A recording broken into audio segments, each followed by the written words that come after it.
Hey everyone, and welcome back to Amir Smile, an Associates Immigration podcast. Today we're going to discuss the latest changes to Canada's post-graduation work permit program, the PGWP. Yeah, PGWP for short. These updates are super important for anyone who's either an international student right now or thinking about studying in Canada, because it really has a direct impact on your ability to work in Canada after you graduate. And with me today is Rija Amir. Welcome, Rija. Thank you and welcome everyone. So we have reviewed a whole stack of articles, reports, even a letter from a concerned college president. Seriously, we're going to try to break it all down today. To start, can you maybe just give like a quick recap of what the PGWP even is, for anyone who's not super familiar with it? Yeah, for sure. So basically, a PGWP is a work permit that lets international students who've graduated from a Canadian institution gain some work experience in Canada. Okay, so it's kind of like a bridge between finishing your studies and maybe settling in Canada permanently. Yeah, exactly. It's actually a super popular pathway to eventually immigrating permanently. Okay, cool. So that's the basics. But what about the big changes? What are the most significant updates to the PGWP that students really need to know about right now? I think the two biggest ones are the new field of study requirements and mandatory language testing for all applicants. Okay, so field of study requirements, what does that even mean? So before November 2024, it didn't really matter what you studied. You could get a PGWP regardless. But now, if you graduate from a college or a non-degree university program, you have to have studied in an eligible field to qualify for the PGWP. Eligible field. That sounds a little restrictive. What kind of fields are we talking about here? Like what's in and what's out? So initially, they kind of narrowed it down to five main categories: agriculture and agri-food, healthcare, STEM, which is science, technology, engineering, and mathematics, skilled trades, and then transportation. So basically, areas where Canada is saying, hey, we really need people in these fields. Exactly. So does that mean like if someone graduates with a business degree from college, they wouldn't be eligible for PGWP anymore? That's right. And it's not just business either. It's also hospitality and tourism, which are excluded now. So no business, no hospitality. Those are big programs. Yeah. And it's caused a lot of, concern and debate, especially among colleges. The president of Colleges Ontario even wrote an open letter to the immigration minister about it, Wow. So this is really shaking things up. for sure. Okay, so field of study is a big change. Yeah. You also mentioned language testing. Is that new too? Yep. Now, every PGWP applicant has to prove they can speak English or French. It doesn't matter what they studied. So everyone has to take a language test. What are the specifics there? Like what level do you need to reach? And are there certain tests you need to take? So the level depends on your degree. If you've got a bachelor's, master's, or doctorate from a university, you need a CLB 7 or NCLC 7. CLB and NCLC. Yeah, Those are the Canadian language benchmarks for English and French. And for college grads, it's CLB 5 or NCLC 5, okay. So university grads need to show a bit higher level of fluency. right? Are there like specific tests required, like the TOEFL or IELTS? And your language scores can't be more than 2 years old when you apply. Ah, so it's not just about passing the test. You need fairly recent proof of your skills. Yep. Okay, so that's field of study requirements and language tests. What about the students who are already in Canada before these changes came in? Are they grandfathered in or something? If you applied for your study permit before November 1st, 2024, you're usually exempt from the field of study requirements, but you still need to pass the language test when you apply for the PGWP. So no escaping the language test. It sounds like they're trying to walk a tightrope here, supporting students who are already here, but also kind of shifting the direction of the whole program. Yeah, exactly. It's a balancing act for sure. And then there's another big change that we have to talk about: the study permit caps. Oh, yeah, everyone's been talking about those. What's going on with those? So, starting in 2025, the number of study permits they give out is going to be capped at 437,000, which is a 10% drop from 2024. And now this cap includes master's and PhD students, which is a change from before. Wow. So even those going for the higher degrees are limited. Yep. And they also need to get a letter from the province or territory where they'll be studying saying they're accepted into a program. And this cap is staying the same in 2026 too. So it's getting even more competitive to get a study permit. What does all this mean for students who are thinking about applying to study in Canada? Well, I think the big thing is awareness. You have to do your research before you apply. Know which fields are eligible for the PGWP and be ready to take a language test. And of course, know that there are limits on how many study permits they give out each year, Right. It definitely adds a whole new layer to the process. for sure. And, one thing that I keep thinking about is the impact this could have on smaller communities and colleges that really rely on international student enrollment, especially in fields like business and hospitality. Yeah, that's a huge concern. Like one director of recruitment at a Canadian college even called it catastrophic for local communities that depend on those grads from hospitality programs. It makes sense, though, especially for regions where tourism and hospitality are such a big part of their economy. Exactly. And it makes me wonder, will these changes really work for all the different regions in Canada? It's a pretty diverse country. Yeah, it's like trying to fit a square peg in a round hole. A one size fits all approach might not work everywhere. I like that analogy. Okay, so we've talked about field of study restrictions, language tests, and the study permit cap. But there's another piece of this puzzle that we need to talk about too: spousal work permits. Right? These are so important for international students who are married or in common law relationships, because a lot of students depend on their partner being able to work while they're studying. Absolutely. It can really make a difference in their decision to come to Canada.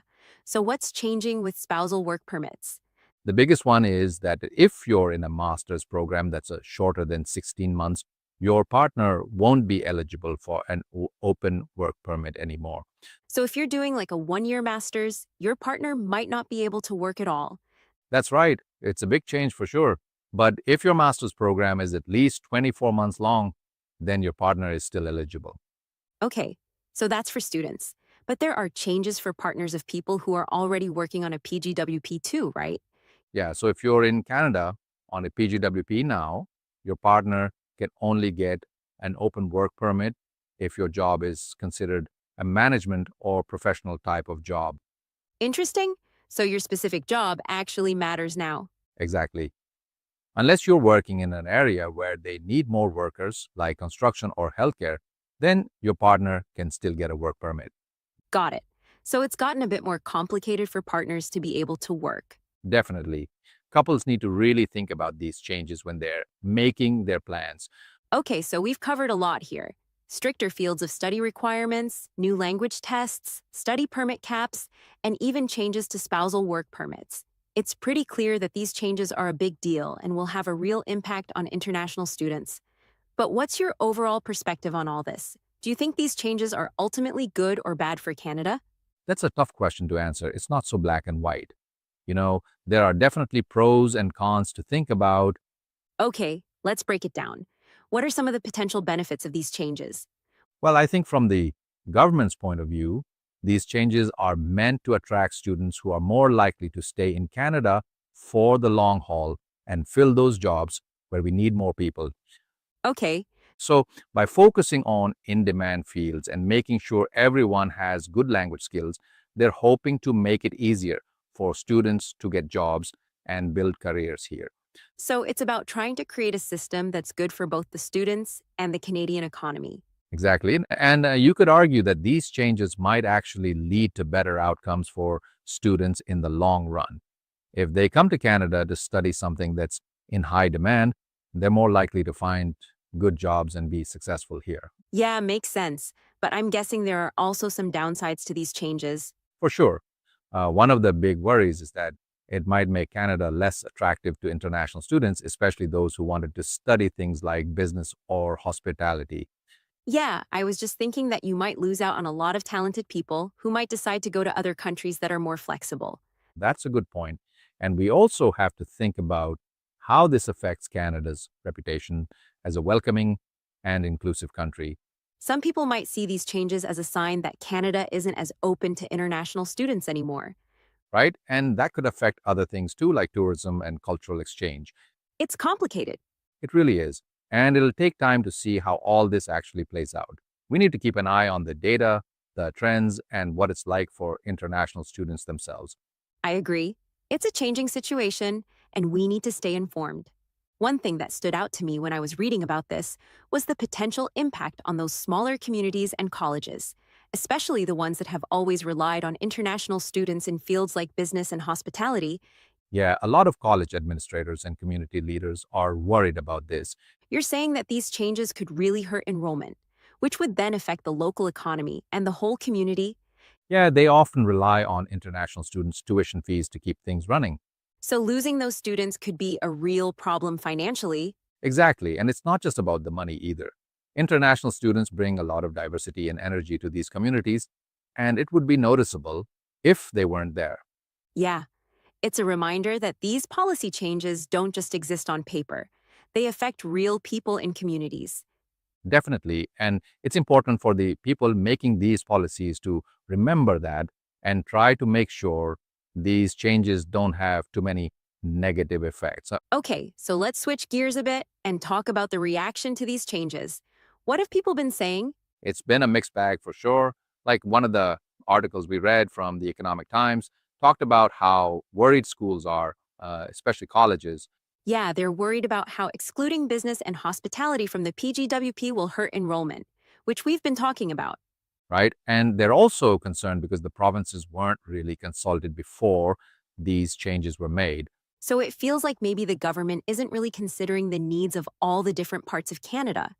Yeah, like the needs of rural communities are probably different from big cities. And then there's the impact on the students themselves. Some people might say that this makes Canada less appealing as a place to study.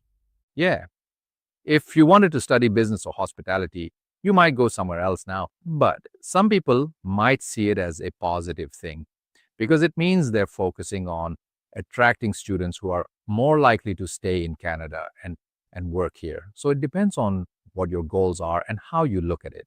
Right? It's about weighing the good and the bad. And it's important to remember that all this is still pretty new. It'll take a while to see how it really affects things. Definitely.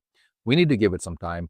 There was one thing in that the Economic Times article that I thought was really interesting. Oh, yeah. What was that? They said that in the first half of 2024, business graduates alone got 42% of all the PGWPs that were given out. Wow. And STEM fields only made up 37%.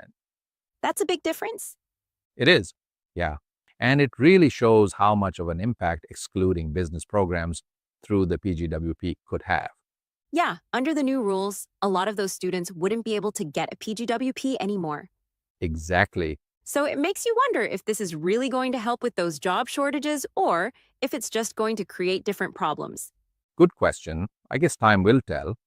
Yeah, I guess so. But it really shows how big these changes are and how much they could affect things. It's complicated, that's for sure. Okay, I have another question that came up when I was reading the news from the IRCC. Go for it. Do you think there's a risk that this will just make a few fields like STEM super competitive for everyone? It's definitely possible, You know, if everyone starts applying to those programs because they're the only ones that lead to a PGWP, it's going to be even harder to get in. right? And then it might not be as diverse. Exactly. It's all about finding that balance. You mentioned earlier how important it is to talk to the provinces about all this.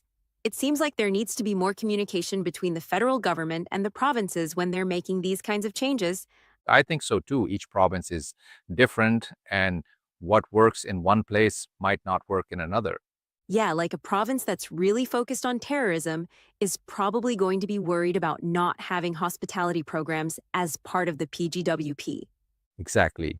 The government needs to think about those regional differences and involve the provinces in making these decisions. It sounds like there's room for improvement there. I agree. More talking and working together could make these policies better for everyone. We've covered a lot here, but I think there's one more really important thing we need to talk about: the human side of all this. You know, behind all the policies and the numbers, there are real people whose lives are being changed by these decisions. You're absolutely right. It's easy to forget that when you're looking at the big picture. We're talking about people who have put a lot of time and effort into coming to Canada to study. They've left their homes and families behind. And now these new rules make things even more uncertain and complicated for them. It's a lot to deal with. So I think as we wrap up this part of our discussion, it's important to remember that and to try to understand what it's like for these students and their families. I agree. We need to be compassionate. Okay, so now let's zoom out a bit and think about the bigger picture. What do these changes to the PGWP mean for Canada as a whole? What are your thoughts on that? Well, I wonder if this will change how people see Canada.